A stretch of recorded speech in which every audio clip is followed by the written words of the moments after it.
يقف النادي العربي على أعتاب لحظة تاريخية في مسيرته بكرة اليد القطرية، ساعيا لتحقيق اللقب الثاني له تواليا والرابع في تاريخه. نادي الأحلام يرفع شعار نعم للفوز لا للخسارة بعد أن أغلق العداد بالعلامة الكاملة في 16 مباراة متتالية، ما جعل تتويجه باللقب مجرد مسألة وقت لا أكثر ولا أقل.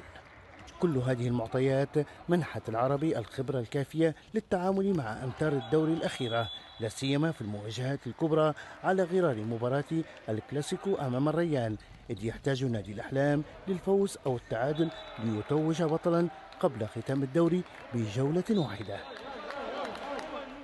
على الجانب الآخر يشتعل الصراع على مراكز المربع الذهبي بعد أن ضمن العربي مقعده منذ أسابيع، بينما التحيل في الطريق لحسم الوصافة مستفيدا من فارق النقاط الست التي تفصله عن الريان صاحب المركز الثالث.